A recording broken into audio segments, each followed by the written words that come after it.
This morning, looking at your office beat and asking you a question about your office in relation to retired Brigadier General Muhammad Buba Mara, who's suggesting that we have mandatory tests for politicians and students, and some of them say, well, why don't we extend it to the offices, which was my question. All right, I'd like to thank all of you for contributing at that time. And then our next conversation had to do with mechanics, auto mechanics. How can we improve our relations as individuals with that particular artisan group? But now our final conversation this morning, it's about women, and in particular, it's a health condition that we're beginning to see very frequently in Nigeria. We are going to be talking about fibroids, but I have no experience in all of this, and I'm very grateful to have a guest to join us on our subject matter. And before we go any further, once again, I want to wish everybody who's listening to us right now a happy Children's Day. You are a child of someone. You may be 70 years old or 75 or 80. I do know an 83-year-old lady who is a big fan of children. She has a granddaughter. Who can I mention her name? Okay, I'm going to hold myself. But I hope she's listening. Happy Children's Day to you and to your granddaughter. And to everybody out there, happy Children's Day. So let's get to my guest this morning, Dr. Mary. We need to talk about fibroids, and I have two very big questions to ask her. Dr. Mary, it's a good morning to you. Good morning, Jude. How are you? Very well, thank you very much. And up until I spoke to you, I was a bit calm. But as soon as I got you on the phone, I started to feel very excited. I'm not quite sure why, but I'm excited. It's Children's Day. Happy Children's Day to you. Thank you. To the child in me. Thank you. Indeed. You couldn't have said it any better. To the child in us, in all of us. Anyway, well, our conversation this morning, Dr. Mary, which is why we had you join us this morning, is about fibroids. Now, we've been hearing a lot of these things, particularly at junctions. If you get certain junctions in Port Harcourt and across the country, you hear some adverts, hey, if you get fibroid, can't drink this thing, to remove it. So let's start at the beginning. What is or what are fibroids? Okay, first of all, fibroids are benign tumors of the uterus. By benign, I mean that they are not cancerous. They do not have the ability to metastasize, that spread to other parts of the body. However, fibroids could undergo a malignant change, but that's a rare case. But predominantly, they are benign tumors of the uterus, which is what people call the womb locally. It's actually very common and affects a lot of women. However, not every woman who has a fibroid will come down with symptoms. And you unfortunately cannot tell those who will come down with symptoms and those who won't. Because sometimes people think it has to do with the size to tell those that will come down with symptoms. But it's not usually like that. There are those who have very large fibroids and they do not have symptoms. And then there are those who have seemingly smaller size of fibroids and they have more severe symptoms than those who have larger sizes. So it varies. Okay, so it varies, and I'm actually on the page here with some information, and I'm actually shocked that you made mention of it, that a lot of women may have had a fibroid or may still have fibroid now, but they will not show any sign. Hello, Dr. Mary? Yes, I can hear you. Yeah, so if they don't come down with any sign, is it okay for them to just continue to move on with life that way? Yes. It doesn't give any problem. If you're not having symptoms, obviously it's not problematic for you. There's no need to bother it. There's no need to send about it. It's only when it's giving you symptoms, or by symptoms I mean it's causing a change in your menstrual pattern. You're having heavy menstrual flow more than what is usual for you. That if you were not a heavy flow person from beginning. But if you're already a heavy flow person and it's making it worse, then that's the concern. Or if you're someone who wants to get pregnant and you're considering another option of pregnancy as another mode, that's in vitro fertilization, that's usually okay. They want to, in such a case, they might want to have the fibroids removed, regardless of the fact that whether it's giving you symptoms or not. And then for some other people, it's giving them abdominal discomfort. And then there's the psychological part where some people just feel like, I don't want this in my body. It's not giving them the flat stomach, and it's affecting their self-confidence and their looks. So they may opt for having it removed, regardless of the fact that they don't have major symptoms. So we have people who just take it off for cosmetic reasons. I don't like the way I look with it, or it makes my stomach look big and it affects my confidence, and they want to have it removed. They don't have symptoms. So that's more like from a psychological perspective. So, yeah. Okay, all right. So that's one of the reasons why some people may want to take it. Now, what exactly causes fibroids? And so in the next 10 or 12 minutes, after we take a commercial, we would like to open the phone line, and have both men and women who are or have had this issue talk to us, because there seems to be a psychological and sometimes stereotyping in this part of the world concerning fibroids. So let's start. What causes fibroids? Usually, as long as you're a woman and you're of reproductive age, meaning you've you passed puberty, you could have a fibroid, okay? Because you have a womb. So you could just have a growth. So as long as you're a woman and you're of reproductive age, you're at risk of having fibroid. Now, what causes this fibroid is that you have a female hormone, which is estrogen and progesterone, and this fibroid feeds off that hormone. It helps it grow. So if you're not going to have fibroid, that means you're saying it's on the decline. Okay, there's a reason. Usually that causes a shrink of the fibroid. Otherwise, as long as you're within your reproductive years, you're at risk of having fibroid. And most women have just a bit of fibroid in them. The sizes vary. And usually, except most people would never find out that they have, except when they either want to conceive or a random obstetric or pelvic scan for some other reason, some other indication, and then they just find out coincidentally I have a fibroid as well. Okay, so some people would never know in the absence of symptoms.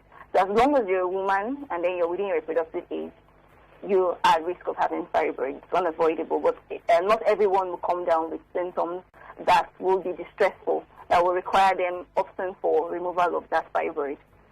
It's not in women who haven't seen puberty. So by puberty, I mean signs that show that a woman can can get pregnant. Yeah. The breast development, pubic hair development, just the signs of puberty. So once you've achieved that, you can have a fibroid. Okay, so once a woman has gotten to puberty, yes, she's at risk of having fibroid within her reproductive, especially nulliparous women. What that means, women who haven't given birth, especially women who haven't given birth. So, okay, just going to be there, yeah. Okay, all right. So now this is where my two big questions for us come through before we get to our break. Now, a lot of people have made comments. You are in the field, talking about the medical field now. You probably have answers to this.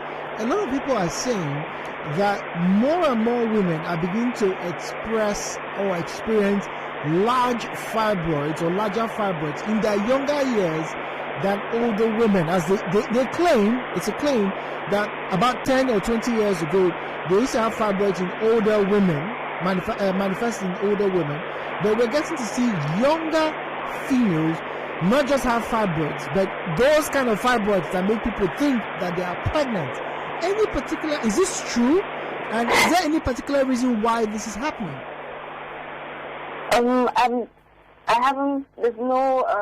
can't pinpoint an exact reason why that's happening, why there's that trend of, I just think people are becoming more aware. Okay. And then we have more investigative tools that are present now that weren't there before. Like I said, most people would never have known that they even have fibroid, or wouldn't have known that what was even growing in them was fibroid, if not for some random investigation or for something else, and then they find out that it's fibroid, or someone would think she was pregnant. Because in this environment, once a woman's stomach starts growing big, the first thing everybody thinks of is that you're pregnant. So most people will think, and the thing with fibroids, they are slow growing. So most of the time, by the time you're seeing those who have very large tummies, it's been there for years. And that happens more in the reproductive years, because during the reproductive years, your female hormone is at its peak, okay? And anticipating and expecting that, okay, you're going to have children and all of that. So it's not strange. You can't. The thing is, you can't say, okay, you're going to have a big one. Your fibroid is going to be big. The other person's own is going to be small. You can't tell who is going to have big or who is going to have small. So I think right now there's more awareness. There's more awareness than there was before. And then people are beginning to see that not every big stomach is actually pregnancy. You should go check if it's a fibroid or if it's even an ovarian mass. There are other differentials for enlarged stomach. And then some people just are big. There are obese people who are having large stomach, and then people are thinking it's pregnancy. Sometimes it's just a fibroid. So should you notice that your stomach is getting bigger than it normally was, or if you're someone who has flat stomach and you notice, you should have a scan done and have it checked. So I think it's just more awareness that was lacking before, and that is now available. And then we have, everybody, there are diagnostic centers practically almost like everywhere. Okay. You can walk in and then just have a scan done, and then you tell you this is it or this is that. So. Okay, all right. So now there's more technology to help identify and probably treat. Now, my second question has to do with a myth. And that is the fact that some people are of the opinion, or some have stated that if an individual has fibroid, if a female has fibroid, if she has it once, she can't have it again. Is this true? She can't have it, or she can. Which is it? She can't have it again. And once you have a fibroid, no. Fibroids have the ability to regrow. Okay, so you could have your fibroid removed surgically, or you could take some form of medical treatment to have it shrunken, but it can regrow. The only definitive treatment for fibroids is what we call hysterectomy, which is the removal of the womb. That's the definitive treatment for it, where nothing is regrowing anymore. But as long as the womb is still there, okay, and then that person is still within their reproductive years, even if you have a myomectomy done, usually it's just a matter of years afterwards. Especially if you're not close to menopause, it can still regrow. So, and sometimes, and I also must address this, sometimes when people go for alternative forms of treatment, those forms of treatment are usually aimed at managing the symptoms, the abdominal pain, the heavy menstrual flow, and all of that usually come with fibroids. They are not definitive, okay? And fibroids do regrow. So even if you have a myomectomy, as long as it's not a hysterectomy, as long as the womb is still there and you're still within your reproductive years, the only exception is those who are entering menopause. Okay, usually in menopause, because there is a decline in the female hormones that usually feeds the fibroid. That's when you're having a shrinkage and all of that. So as long as that womb is there, it can regrow. Okay, all right. As long as the womb is there, it can still regrow. Now, we're going to take a quick commercial break. I'm sorry, Dr. Mary, and we'll get back to you shortly. We're talking with Dr. Mary this morning about fibroids. We'll be taking your calls very shortly after our commercial break. 90.3 Nigeria Info.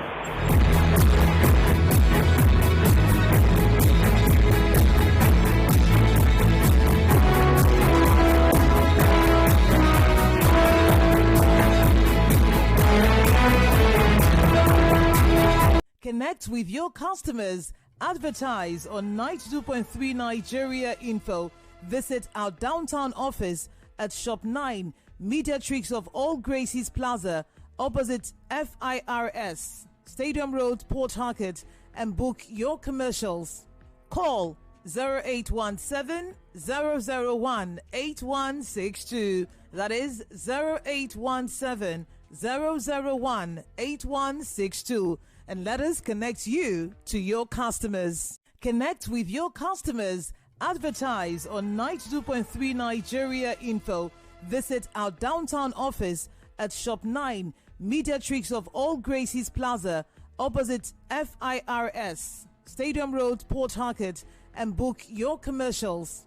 Call 0817 001 8162. That is I saw the phone lines going off just before we had that commercial break. Well, it's time for us to get to listen to your questions, ask questions, have more conversations with the doctor this morning. Dr. Mary is my guest once again. Dr. Mary, good morning to you. Good morning, Jude. Good morning. Thank you very much for speaking to us this morning. We are having a conversation about fibroids, and just before we get to the phone lines, Dr. Mary, I need to ask: is there any way that food, diet, has a role to play in the presence or treatment of fibroids?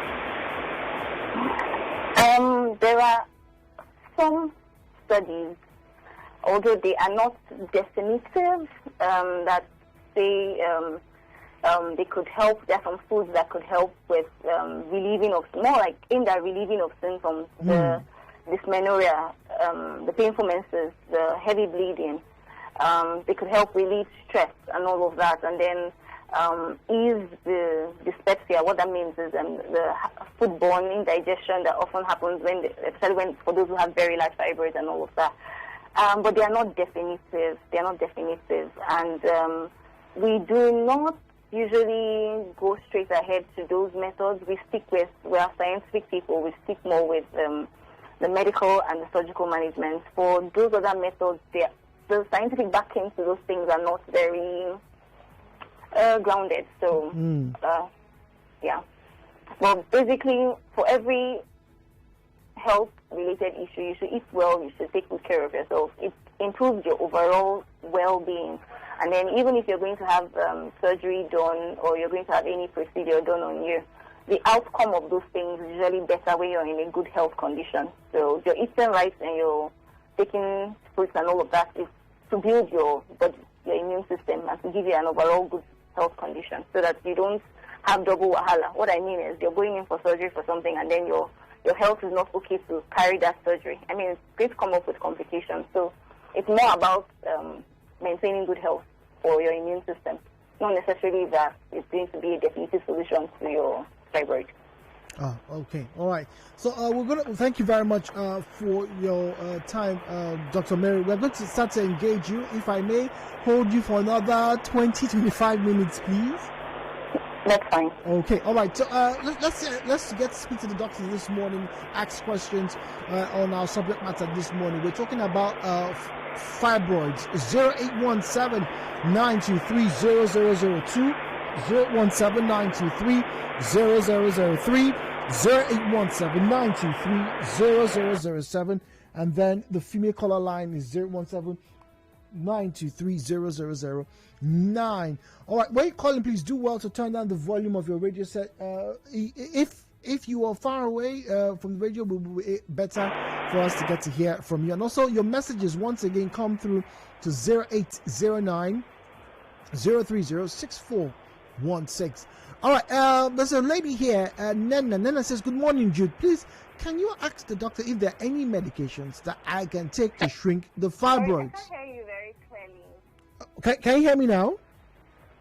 Okay, yes. Could you repeat the question? Yes, please. Nena says, are there medications that she can take, right, that can shrink her fibroids? That the scans have showed that the fibroids are blocking her womb, and so it's caused her a lot of miscarriages. Okay, I can go ahead and answer. Yes, please. Okay, yes.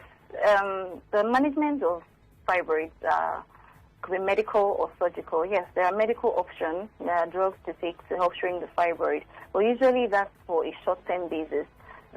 It's not a long-term treatment. It's usually what we recommend just before we have surgery done. It's not something we do for a long term. Yes, there are options. Yes, it's available. But I would advise she come see her doctor in the hospital so that we could explain some of the side effects of those drugs as well, because every medication has side effects. Well, yes, and it could shrink the fibroid by as much as 40%. Okay. Yes, we do have those medications. Yeah. Okay, all right. So there's a message here. I'm going to read that after this telephone call. It's a very concerned one, please. Hello, 91.3. Good morning. Hello, good morning, Jude. Good morning. Welcome. Good morning, Dr. Mary. Good morning. Okay, my question to Dr. Mary is, although some of them you've asked, because of the increased number of fibroids now, if the 3-factor can lead to it, she has, you've asked that and she has answered. Then I want to ask her, there are some herbal drugs in the market that, you will see the advert, they tell you, you will take it and you deliver the fibroid. So I want to hear from her. Wait. That you will deliver the fibroid and the fibroid will come out of you? Yes. Wow. So I want to ask her, does it really work? Okay. And then my second point is just like creating awareness. She made mention of hysterectomy when she said that is the solution to the fibroid not regrowing. Now, some people, when you tell them about this hysterectomy, they are concerned about the connection that they can remove their womb, maybe coming to the next world, the person won't have womb. So I just think it should be something that they should create awareness, tell people to educate them on the hysterectomy. Thanks.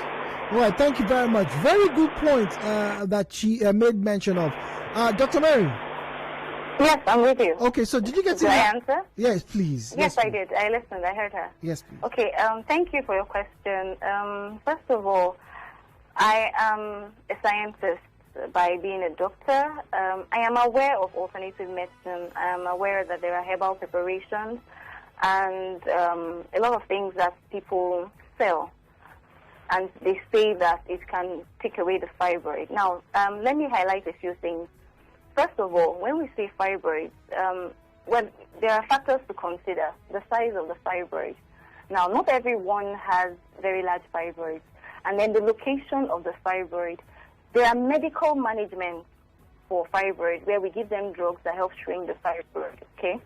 Now, I cannot speak for a herbal product because I do not have the mechanism of action. I don't have the science behind it, okay? So I can't speak for that. But for the medical management, yes, I'm aware that you can take it and shrink the fibroid, and literally, especially if it's the cervical, it could literally fall off.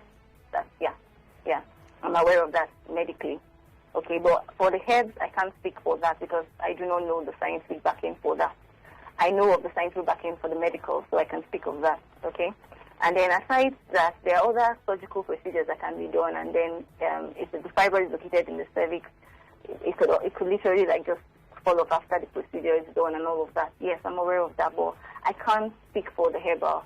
And then with regards to the other things she said about awareness, it's usually when you mention removal of womb in this part of the world, for the African woman, it's a very sensitive issue because even when a woman has completed her family size, even after she's had all the children she wants to have, there's this attachment to my womb. It's a form of identification as being a woman. So taking it away from a woman, removing it, she feels like she's no longer a woman for some women. But sometimes the reason why you're having it removed, it can be beyond your control. We've had cases where you've taken someone into the theater and you're just going there just to remove the fibroid itself. And then the person starts bleeding uncontrollably. So what are you saying? Do we let the person pass on or you remove the womb? You have to wait. If you understand what I'm saying. So there are cases where that was not the option initially, but it progressed like that. And there are people who have intractable hemorrhage. What that means is they are just bleeding. There are women who literally are bleeding virtually the entire month. And when we're talking of bleeding, we're not talking of just the type that fills your pad. We're talking of blood is dropping, literally. I've seen someone almost run into shock during one of my call sessions. Wow. Why? Bleeding from fibroid. So, Oh dear. Apologies. We are going to re-establish contact with Dr. Mary shortly. We just have to, because some of your messages here, I honestly cannot answer the message. But then that will come after this break. 90.3 Nigeria Info. Connect with your customers. Advertise on 92.3 Nigeria Info. Visit our downtown office at Shop 9, Mediatrix of All Gracies Plaza, opposite FIRS, Stadium Road, Port Harcourt, and book your commercials. Call 0817-001-8162. That is 0817-001-8162. And let us connect you to your customers. Connect with your customers. Advertise on 92.3 Nigeria Info. Visit our downtown office at Shop 9, Mediatrix of All Gracies Plaza, opposite FIRS, Stadium Road, Port Harcourt, and book your commercials. Call 0817 001 8162. That is 0817 001 8162. And let us connect you to your customers. Connect with your customers. Advertise on 92.3 Nigeria Info. Visit our downtown office at Shop 9, Mediatrix of All Gracies Plaza, opposite FIRS, Stadium Road, Port Harcourt, and book your commercials. Call 0817 001 8162. That is 0817 001 8162. And let us connect you to your customers. Connect with your customers. Advertise on 92.3 Nigeria Info. Visit our downtown office at Shop 9, Mediatrix of All Gracies Plaza, opposite FIRS, Stadium Road, Port Harcourt, and book your commercials. Call 0817 001 8162. That is 0817 001 8162. And let us connect you to your customers. Connect with your customers. Advertise on 92.3 Nigeria Info.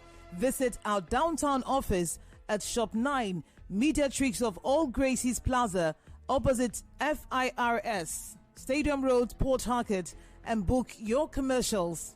Call 0817 001 8162. That is 0817 001 8162. And let us connect you to your customers. Connect with your customers. Advertise on 92.3 Nigeria Info.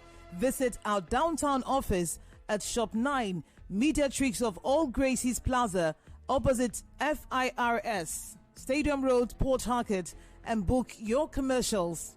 Call 0817 001 8162. That is 0817 001 8162. And let us connect you to your customers. Connect with your customers. Advertise on 92.3 Nigeria Info. Visit our downtown office at Shop 9, Mediatrix of All Gracies Plaza, opposite FIRS, Stadium Road, Port Harcourt, and book your commercials. Call 0817 001 8162. That is 0817 001. And witnesses know when to do one or the other. Welcome back. Hello, Port Harcourt. My name is Jude. This morning, just before we wrap up, we're having a conversation with Dr. Mary, who is back on the line. Dr. Mary, good morning. Good morning, Jude. Good morning. Thank you very much. Apologies for the interruption about 2 minutes ago. So we have questions from WhatsApp, and we're also going to open the phone lines. So if you want to ask questions or have some clarification from Dr. Mary, please, the numbers to use once again are 0817 923 0002, 0817 923 0003, 017 923 0007, and WhatsApp and Telegram 0809 030 6416, 0809 030 6416. All right. Hello, Port Harcourt. Good morning. Good morning. Good morning, please. Yes, my name is Reginald. Welcome, Reginald. Yes, greeting to the doctor. Yes, go on. Yes, go on. My question to the doctor is that is this issue of fibroids that has been a very tough concern. Does it have anything to do with gender, or is it of only female gender? Okay. Or male and female gender? Okay. All right. Thank you very much. All right, Dr. Mary. I wasn't very sure what I heard. Let me repeat. He was asking if it was gender specific. Yes. That's the question. Yes, it was gender specific. You can only have fibroids if you're a woman. You cannot have fibroids as a man. Except, I don't know, these days they're having people doing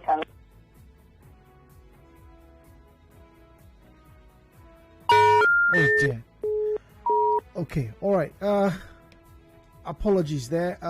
Once again, network challenges. We'll put a call right now back to our guest talking about Dr. Mary, so we can have more clarification. Let's do that right now.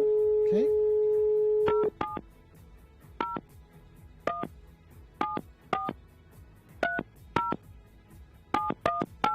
Okay.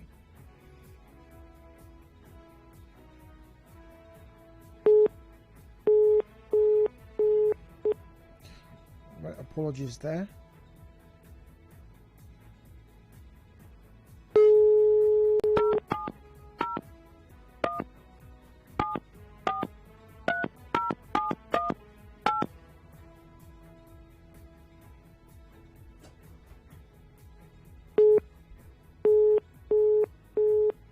Okay, all right. We're having a bit of a challenge with the lines. I'm going to try it one more time. I have your questions here, and we'd love to have Dr. Mary answer them just before we wrap up this morning. Okay.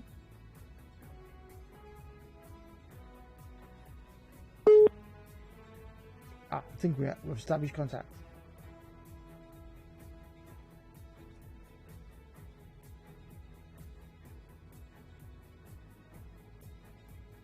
Come on.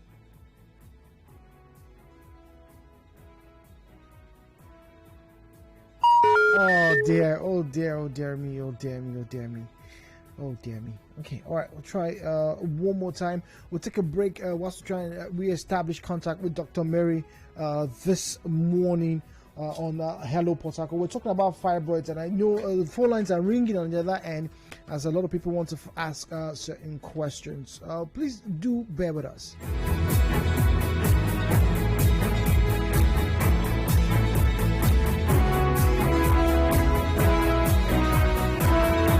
Connect with your customers. Advertise on 92.3 Nigeria Info.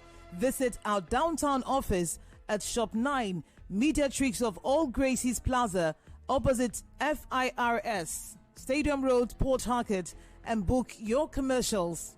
Call 0817 001 8162. That is 0817 001 8162. And let us connect you to your customers. Connect with your customers. Advertise on 92.3 Nigeria Info. Visit our downtown office at Shop 9, Mediatrix of All Gracies Plaza, opposite.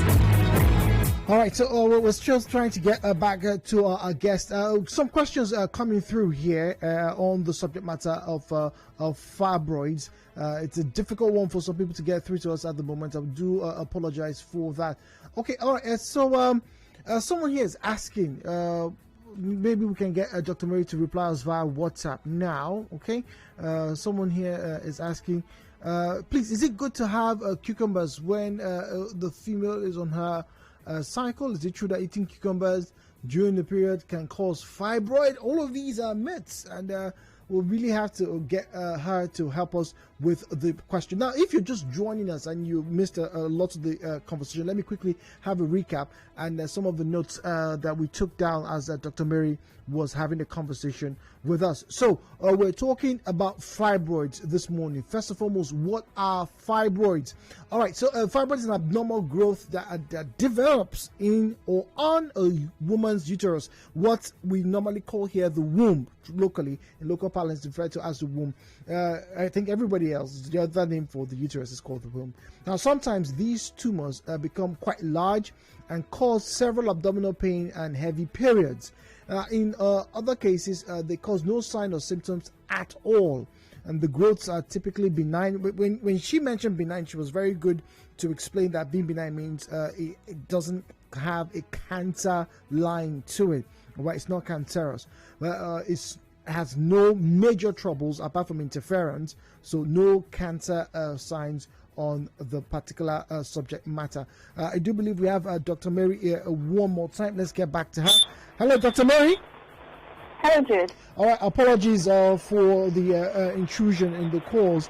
The last conversation that you were trying to get through to us was on the gender specificity of fibroids. Yes, I was trying to explain that it's strictly specific to females because the fibroid grows based on its growth is fueled by the female hormone estrogen and progesterone. So males do not have that in abundance like females do. They have more of testosterone, so it's not in males. Like in summary, that's what I'm trying to say. Yeah. All right. So Gift has a question on WhatsApp. He says, "Please, is eating cucumber good when a female is on her period? Is it true that if you eat cucumber during your period, it can cause fibroid?" Oh my God, there is nothing external that can cause fibroid. What causes fibroid is internal. The very fact that you're a woman puts you at risk of having fibroid. The very fact that you're in your reproductive years puts you at risk of having fibroid. The very fact that you've not started having children puts you at risk of having fibroid. Okay, but that doesn't exempt women who have already started having children. They do have fibroids as well. Some of them do. The sizes differ. Okay, and then sometimes it may make having children and even their delivery difficult. Okay, it's often an indication for them to have a cesarean section, depending on the lie of their baby. What I mean by that is if the fibroid could displace the baby's positioning in the womb and be a reason for her to have a cesarean section. For example, the baby is lying transverse. That's an absolute indication for the baby to have, for the mother to have a cesarean section. Okay, so that could happen, and then it could also make her have to have postpartum hemorrhage. What that means is bleeding after delivery. So it has its issues and all of that, but it's nothing. There's nothing external that if I do this, I'll have a fibroid. Just being a woman. The only time you're exempt is when you're in menopause. And then if you're having bleeding when you're in your menopause, it's usually a reason for you to be investigated along the lines of some form of cancer. Okay. So, yes. So postmenopausal bleeding is an indication for them to investigate you along the lines of cancer. So it's not, there's nothing external that causes fibroid, in summary. Okay, all right. Good morning, Jude. This person would like to remain anonymous. She says she's female, and in 2018, went for a scan and was told that she has uterine fibroid. Now, she hasn't gone for another scan since then, and it's become inconveniencing so much, losing so much blood during period, feeling dizzy, and eventually she stands for a long time. She feels dizzy as well. So she wants to find out, is she at risk of losing her womb if eventually she does a surgery? Because with the way I have been feeling, it feels like it's increasing in size, but I don't want to lose my womb. Okay, it's not automatic. The choice of having a hysterectomy lies with you, the patient. You have to give us consent for that.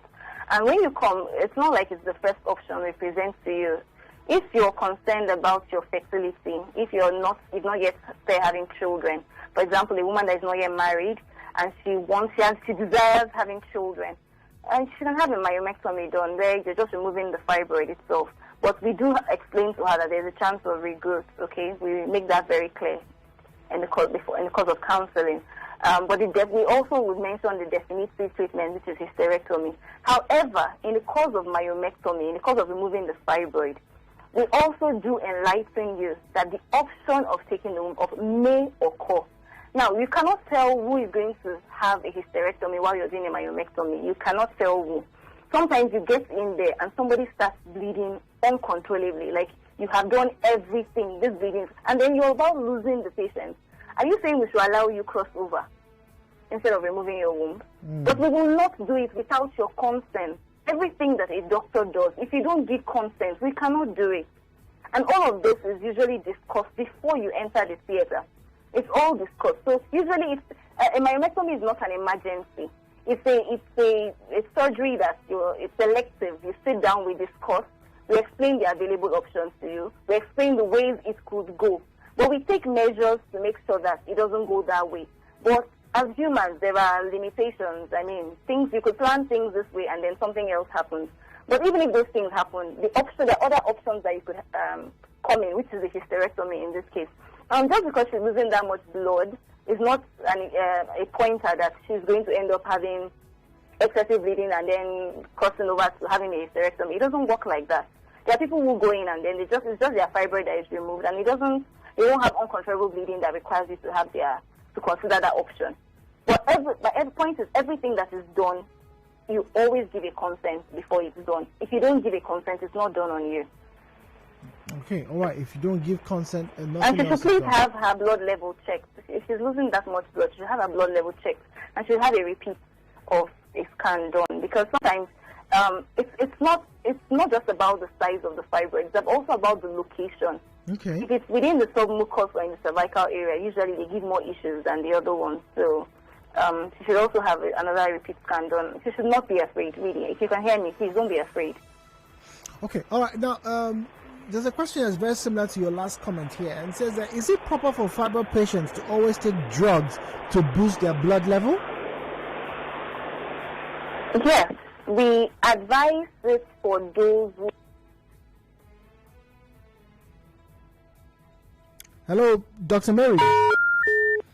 All right, apologies. Once again, the phone lines being a bit of a bother at this hour. We have just about 12 minutes or so left on the show this morning. We'll do our best to get back to Dr. Mary. Your questions, please keep sending them across to her. Let's take a call here by the time we get to Dr. Mary. Hello, good morning.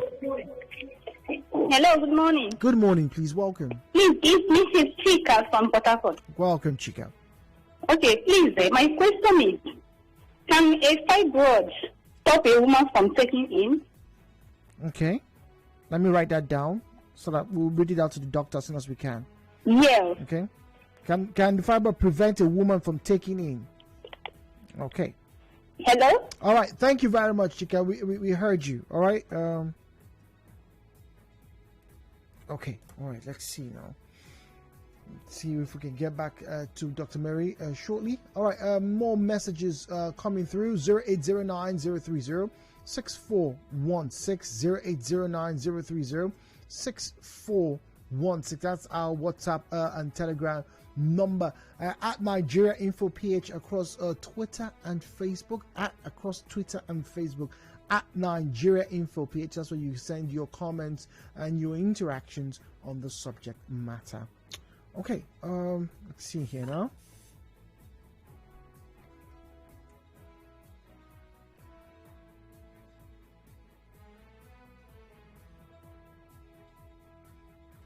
Okay, all right. It's interesting that some men have trying to find out more about this. I'm guessing these people who are sending these messages have daughters or maybe their wives as well. But it shows that you are concerned, and I really appreciate you.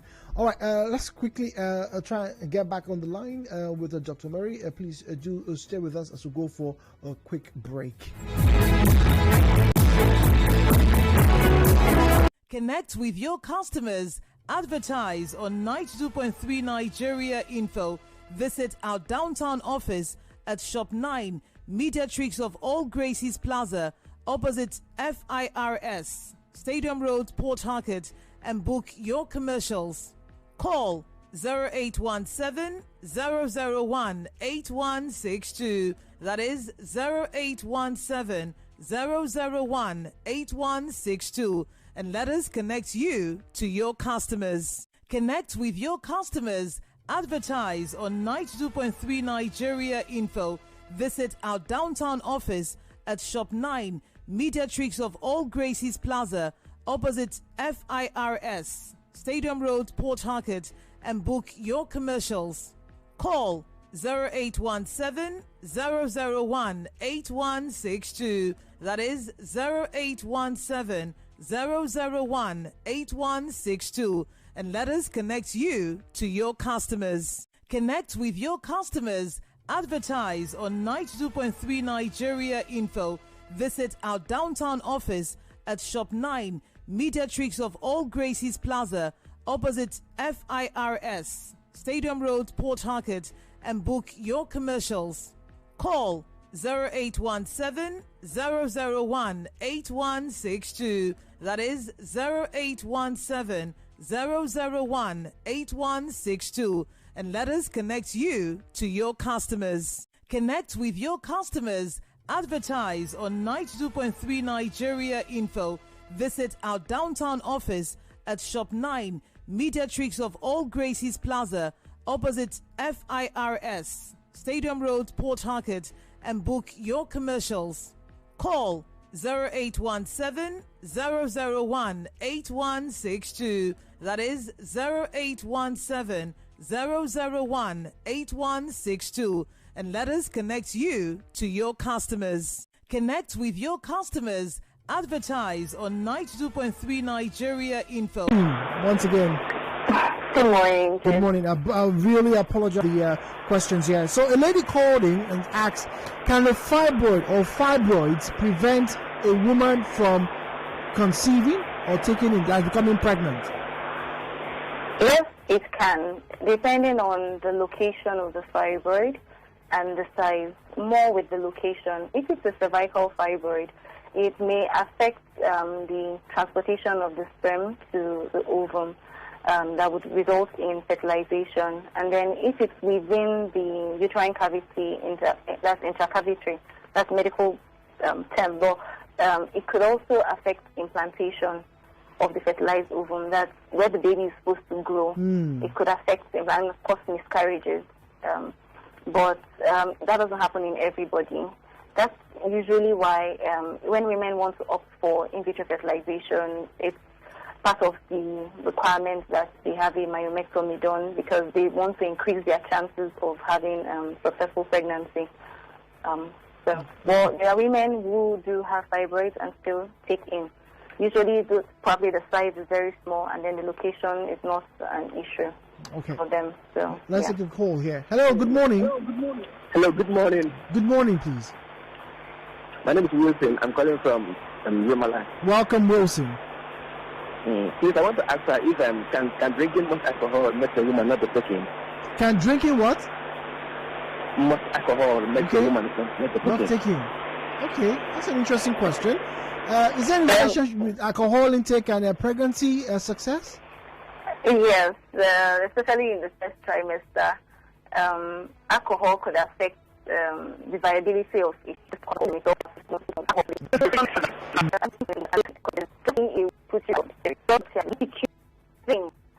Such that you can say, because there are women in their reproductive age who do not have fibroids. You have a scan done for them, they don't have fibroids. We have a percentage of women that don't have fibroids. So that's what I'm saying. There's no clear specific that this particular thing causes it. But risk factors, yes.